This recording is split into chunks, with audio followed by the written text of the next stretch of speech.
Hello and welcome back to my channel, or welcome if this is the first time that you are joining me. Welcome to my first video of 2023. I was hoping I'd have done other ones by now, but life has just been a bit lifey. I apologise in advance for the lighting and all the shadow and stuff in this video. It's nighttime here, it's dark. I've got what we call in my house the big light on. And it's very difficult to film, but I'm hoping that the lighting will be okay and you'll be able to see the deck very easily and stuff. It looks fine, but I just have to make sure not to wave my hand in the way of the camera. I thought what I would do is an attempt at a mini review of the Oak, Ash and Thorn Tarot by Stephanie Burrows and Adam Ohlers.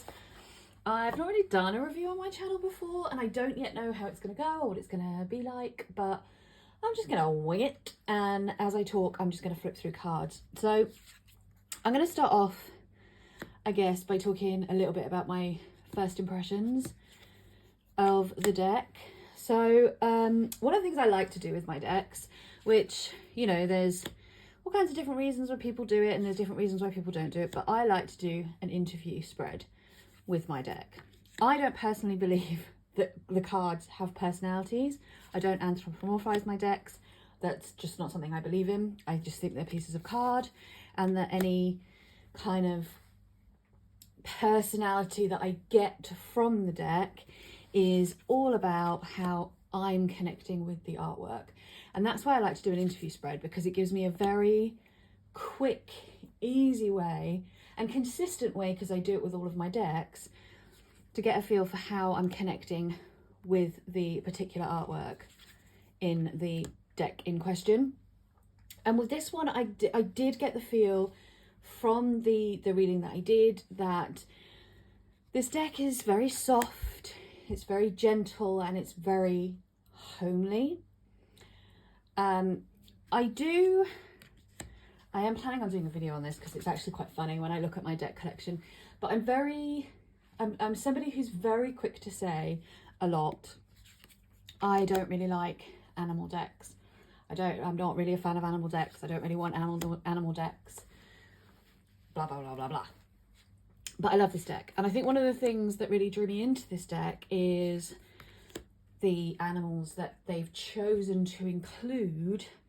And for me, it very much feels like British woodland, and like I could go out into the countryside where I live and see these animals going about their kind of like day-to-day existence, and it feels like my backyard.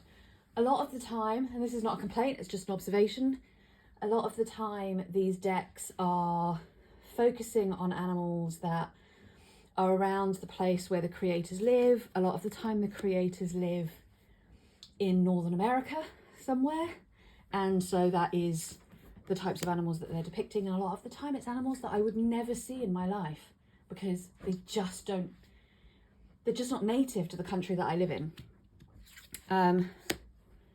So yeah, so there's that. So one other thing that I did which is a bit weird, but you know, keeping with talking about the British landscape feel, the one thing that I did feel for me was a little bit like I wasn't really sure how I felt about it. So I went through and I counted the number of squirrels in the cards. And when I say number of squirrels, I'm specifically referring to the colour of the squirrels. So you have grey squirrels, you have red squirrels, that was convenient, and occasionally you have both. Now, within this particular deck, there are 8 cards that contain a red squirrel, 4 which contain a grey squirrel, and then 3 that have both. And on the one hand, I think I like that there's a lot of red squirrels, because red squirrels are actually native to Britain, to the British landscape, and grey squirrels are not. Grey squirrels were introduced to our landscape, and so having red squirrels kind of makes sense, right? But we don't have many red squirrels. I have lived in the UK for 40 years and I've never seen an actual red squirrel, because the grey squirrels are quite aggressive as a breed compared to red ones, and also carried, I think they carried like diseases and things that red squirrels couldn't handle. And effectively, the red squirrels are almost non-existent and we are overrun with grey squirrels. So on the one hand, I like that it included a lot of red squirrels, but on the other hand, I think they're probably, I want it to feel and look like the landscape outside my front door. I feel like there should have been more grey and less red, but that's a really weird little thing. I also wasn't sure, like, so many of the suits made sense to me. So pentacles are obviously hares, wands are foxes, totally get it. Swords are, I think they're ravens or crows, I can't remember. And then cups are squirrels. And I have to admit, the whole cups are squirrels thing didn't make sense to me to begin with. And you know, like, foxes make sense because foxes, you've got like passion and fire and power and action, and that's things that are very much associated with foxes. And ravens are all about death and rebirth and insight and messages, and they're obviously in air, like they're birds. So for swords, that made sense. And pentacles are all about abundance and fertility and growth and all of that kind of stuff, and so are hares. So I was like, okay, I get it. And then squirrels, I was like, I don't really get it. But that partly because I don't know anything about squirrels. But then when you look up squirrels and you really research into it and you really dig into it, squirrels are like, they stand for ambition and joy and peace and playfulness and positivity. And actually those are some really watery type words. And so from an elemental point of view, I actually really appreciate the choices that were made. Really appreciate the choices that were made. In terms of cardstock, it's thick. It is thick. I've taken some of the cards out because I've taken some cards out to show you my favourites, but it's still a fairly thick, it's animal hair. This is the joy when you have animals. It just gets everywhere. It's still a fairly thick, fairly chunky, fairly substantial card. Now it is sustainable. I believe everything that they make is sustainable and eco-friendly, which the use of their inks and how they're printed and all those kind of things is all done in a very eco-friendly way, which I love. It's just really hard to riffle shuffle this deck, and I have gloves on partly because my hands are cold, and the cold is actually hurting my fingers because I have arthritis, so I might not. I can riffle, I cannot bridge this deck. I can't do it. It's too thick and I don't love it, but it feels so smooth and beautiful, and it just glides. It really, such a beautiful card, right? So I do like that. I do like the cardstock. I just wish it wasn't so thick. It did make the deck so thick. But there are alternatives, you know, like I know that Julie from Peekaboo Rose has a video where she talks about how she used dice to pick cards, and I know that you can overhand shuffle it. I mean, it overhand shuffles. I don't overhand shuffle very well because I have dodgy fingers, but it overhand shuffles beautifully. Kind of long, difficult to get your hands around because it is kind of long as well, but it does overhand shuffle beautifully. You know, and there are other options. There are other ways to shuffle it, and I have had much worse cardstock. I also really love the backs. I love the autumny feel of the backs. You know, the leaves are all sort of browning and look like they're ready to fall. It's not reversible, which is interesting because you can see you've got the 4 suit animals round the back of the cards here, so it's not reversible. And normally I like reversible backs, even though I don't read reversals. I like them, but I think the backs of these ones are so beautiful that I just don't care.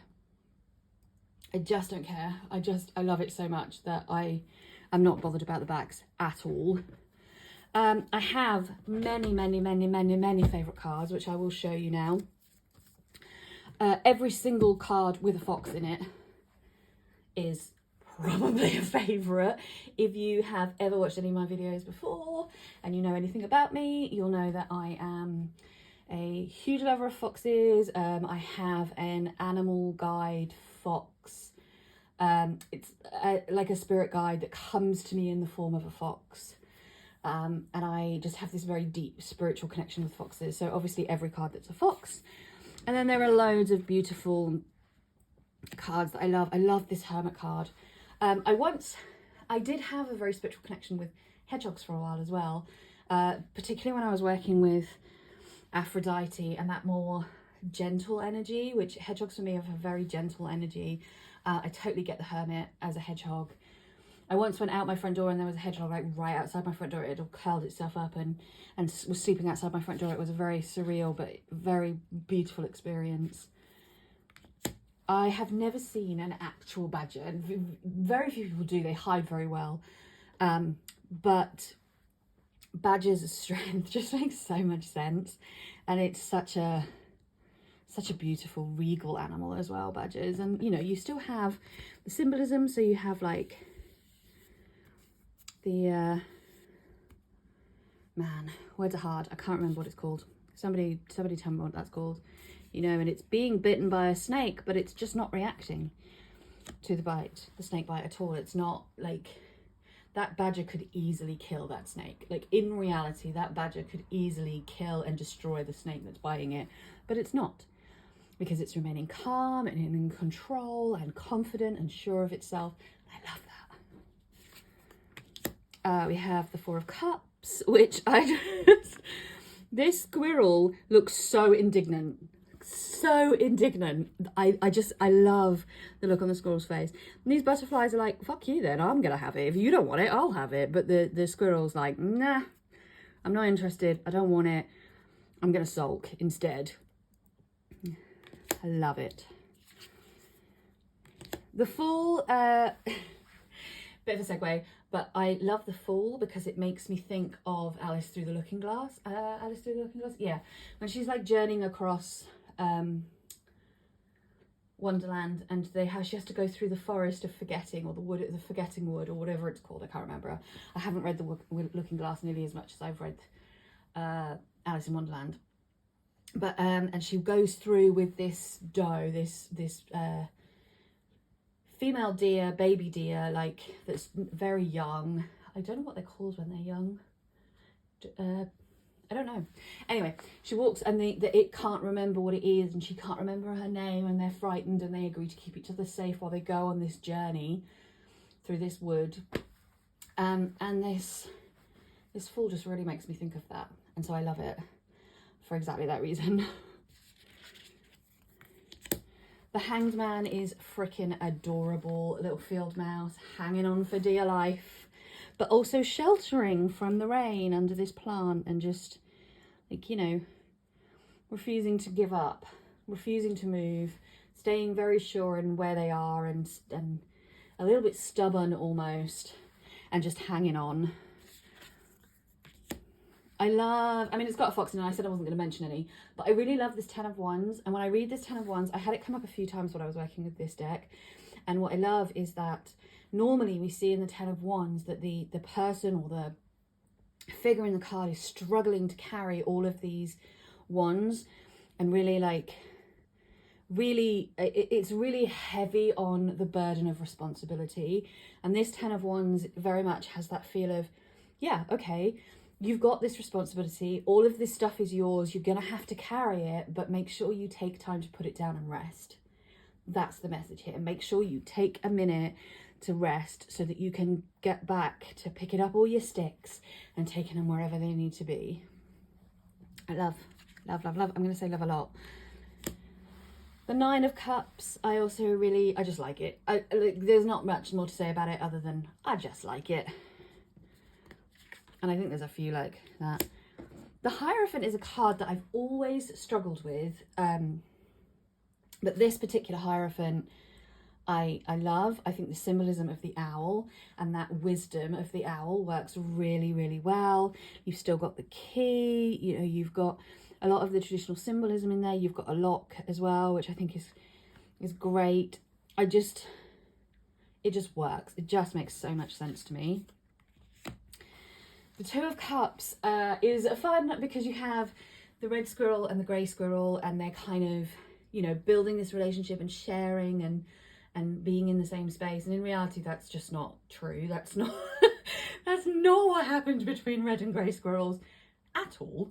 But the idea that that could happen, that these two star-crossed lovers could fall in love and share despite their differences is kind of a beautiful message, right? And then finally the moon, again, it just makes my heart melt. It literally just makes my heart melt with how freaking adorable it is. The guidebook, it doesn't come with a guidebook, it comes with a PDF guidebook, which I actually really like because I don't have to find somewhere to put it. It's really easy for me to just grab my iPad, go to it and scroll through to the card that I need if I want to check the card out. It's also, you get like a few keywords, a little small write-up about the meaning of the card, and then the most important thing that I found for me is that it comes with a description of the card, which is really useful because there are occasions where the artwork is so detailed. Like, for example, the Queen of Swords, she's so detailed and she's got this little red thing around her ankle, and I just couldn't work out what it was. I was like, what is that red thing? I don't understand what I'm looking at. Like, do they have angles, birds? I don't know. But then I looked it up in the guidebook and it turns out it's a red tassel, and it talks a bit about why she has a red tassel, and it's just really useful for that. So I really like the guidebook. And most of all, I guess the main thing is it reads really well. For somebody who doesn't like animal decks or who claims to not like animal decks, I find that I read with this one really, really well. And I think what really works for me personally is that it is an RWS. It's an RWS deck. The animals are still being animals, but they've just taken the people from the deck and replace them with animals being animals instead. And so I think it's a really easy deck for a beginner.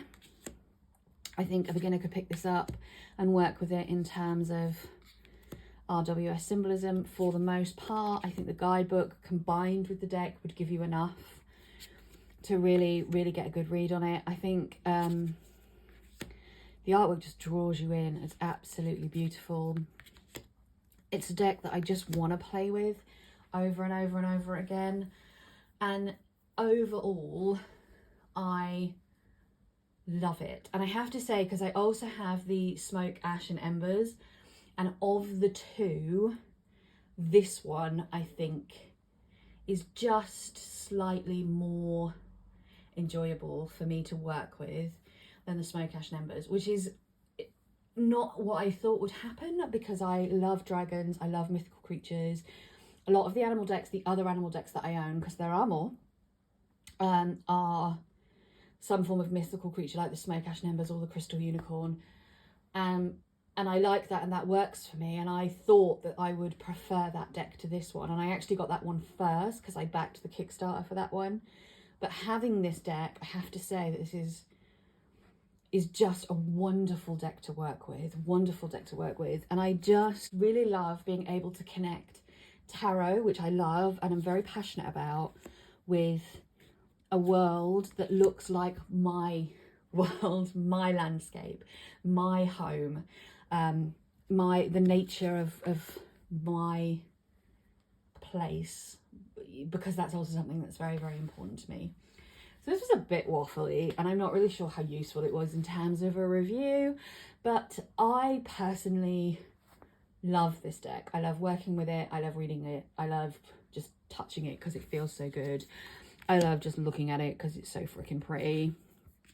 There is so much I love about this deck. I also like very interesting little things like the Lovers is 2 foxes, and the Devil is also two foxes, which I think, like, there's some really, and one has like butterflies and the other one has moths, and one they're in the same landscape, but in one the landscape is very open and free, and in the other they're all bound in, and what, you know, there's just little things like that which make this deck even more of a pleasure to work with and to discover, and there's so much going on in there to see.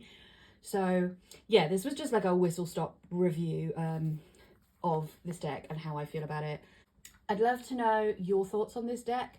Do you have it, and how do you feel about it? And if you don't have it, why? Is it just you're just not interested, or are there other reasons that have put you off buying this deck? I mean, sometimes it's just money and resources, right? But sometimes there's something very definite about a deck that makes us say, that one's not for me.